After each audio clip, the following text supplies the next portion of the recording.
Welcome in to another episode of my Dynasty Fantasy Football YouTube. Today I'm looking at some Dynasty stashes. Make sure to like, comment, and subscribe. Let's jump into our first player. So first up, we have Jordan Mason. So I think Jordan Mason has been in the news quite a bit lately. But let's look at a little bit of what he's done so far in the NFL. He was a UDFA in 2022. He didn't see much playing time, and he really hasn't throughout his career. But he did manage to kind of push Trey Sermon off the roster in 2022 and then moved ahead of Tyrion Davis-Price in 2023. It's interesting that we're discussing Trey Sermon. We're going to talk about him later. But in 2022, Jordan Mason had 43 carries, 258 yards, a touchdown, 6 yards a carry. 2023, 40 carries, 206 yards, 3 touchdowns, 5.2 yards a carry, and 3 catches for 31 yards. Now, obviously, he didn't really play much, but he's been successful in this 49ers run scheme where literally every running back except Tevin Coleman has always been successful throughout his career. Now, why is Jordan Mason a dynasty stash? Well, he's moving up the depth chart. There's so many injuries to other 49ers running backs, and we know he's a talented player who's had opportunities in the past. Right now, Mason's listed as the co-RB2 alongside Elijah Mitchell on the 49ers depth chart. We know that Elijah Mitchell has a hamstring injury. We don't know really how serious it is, but he's not playing right now. Christian McCaffrey has a calf strain. We know that calf strains linger. Just look at Joe Burrow last year. It lingered and affected his performance. I'm not saying that Christian McCaffrey is going to miss time, but any injury increases the risk of a re-injury to that same injury. So it's slightly more likely that a 49ers handcuff will get in than beforehand. And lastly, Isaac Guerendo also has a hamstring injury, but unlike Elijah Mitchell's, Guerendo's hamstring injury seems much worse. He's missing multiple weeks, and he is not fired throughout the offseason, throughout camp. He just feels like one of these Kyle Shanahans, another Joe Williams, another Trey Sermon, another Tyrion Davis-Price, another wasted pick. I think he's not even going to make the team. He's going to be stashed on the injured reserve, missed the entire season. 49ers beat writers are saying the same thing, which only increases the opportunity for Jordan Mason. Now, Mason is currently the RB 78 on Keep Trade Cut. I think that's going to move up over the next few days as we see him rise and, more people become aware of this situation. But again, this is a chance to get a valuable player for nothing. Am I saying to trade a third-round pick for him? No.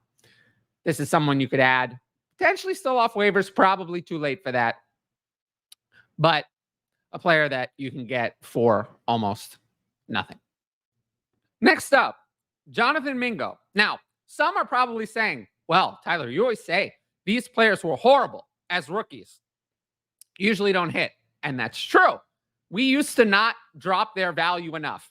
But we've now gotten to the point where we drop it so much that some of these players can actually be decent stashes. I mean, second and third year breakouts do happen, even for players that were bad.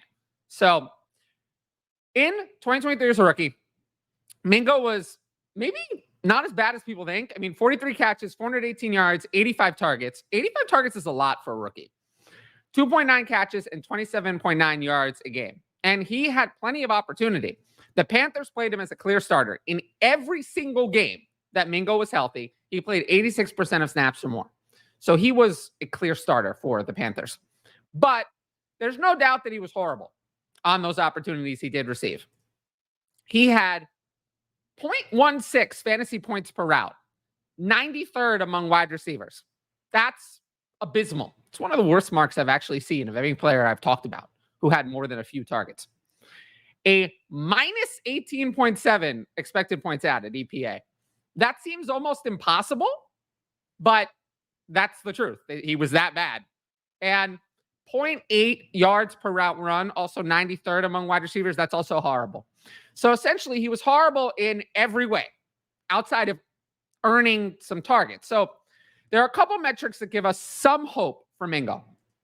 We know that targets are earned, and he did earn a 17.5% target share as a rookie. That's not nothing. That's actually not nothing. That's pretty good for a second-round rookie. And he only had a 55.3 catchable target rate, which was one of the worst among all wide receivers. So maybe some of the reason for his bad numbers, not all of it, because Adam Thielen was still pretty good, but some of the reason had to do with Bryce Young's very bad play last year. He was really bad. One of the worst rookie performances of a first rounder who played the whole year was Bryce Young last year. So there's some hope. Now, despite some of the poor metrics, why is Jonathan Mingo a dynasty stash? I mean, he looks great in camp this year. There's room for targets behind Deontay Johnson. And he's currently ahead of Xavier Legette on the depth chart. The Carolina beat reporters are glowing on Mingo.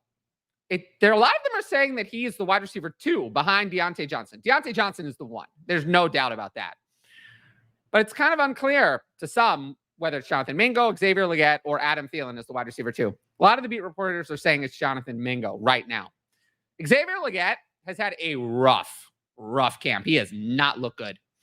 At the end of the day, I mean, Legette is older than Mingo.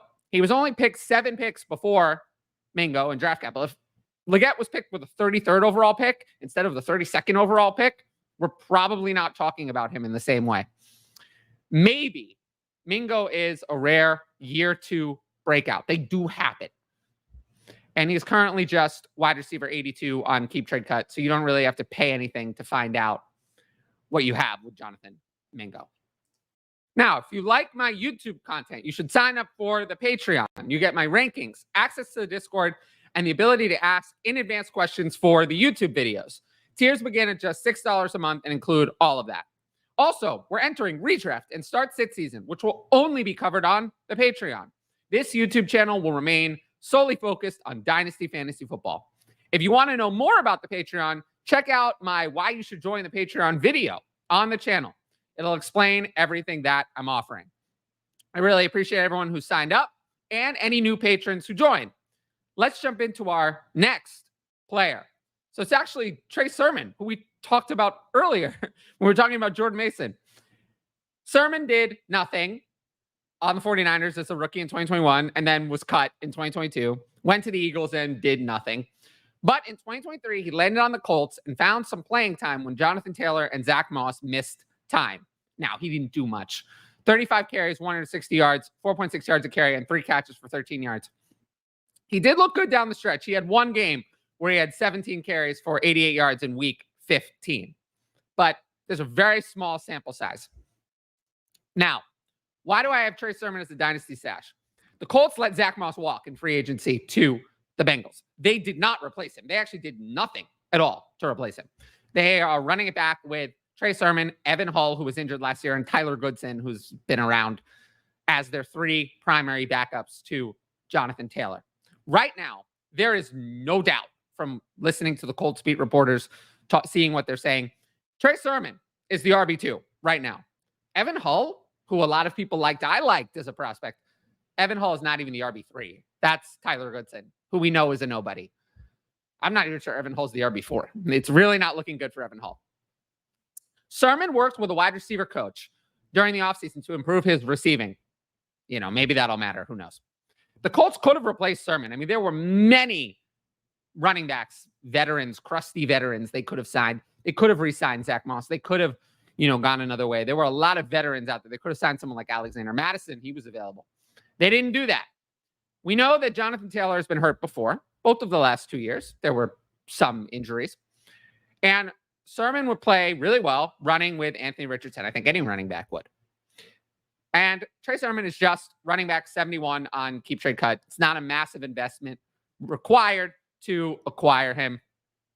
And you never know. These types of running backs, we've seen running backs come out of nowhere before. Maybe this is the next one. You never want to root for an injury, but anytime a running back is one injury away from having a real role, that's someone that I think is a good dynasty stash. Now, there was so much on my last episode that I didn't cover any Patreon questions, so I'm going to clean out the queue of Patreon questions now. I have 4 of them. And yeah, let's just jump into those now. Thoughts on Jalen McMillan's place in the Bucs offense? Looks like he's been drawing a lot of praise during camp. I do like what I'm hearing. But there is no path, and I'm going to say this again, no path for McMillan to pass Evans or Godwin in 2024. Those are their top 2 wide receivers. That's not going to change.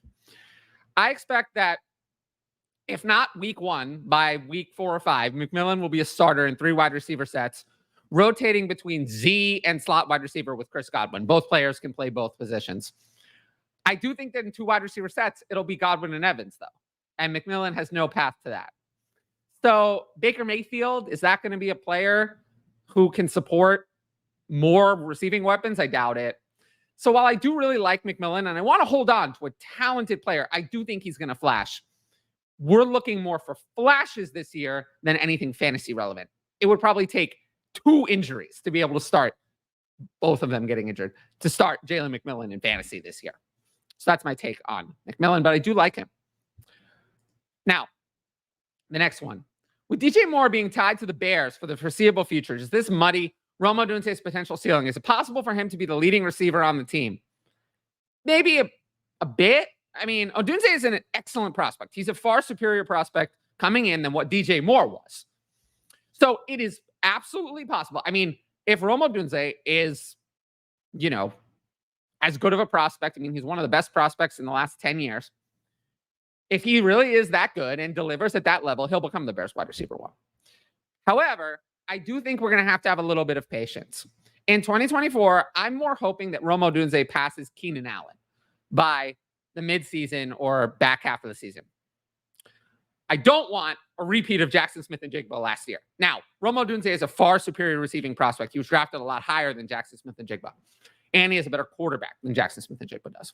So I think it's less likely. But we're going to have to say, I do think the one thing that's going to help Odunze is that Odunze is not a slot wide receiver. Odunze, I think, is going to play in 2 wide receiver sets immediately. And Keenan Allen is going to be the one playing in the slot only. So I think that'll help.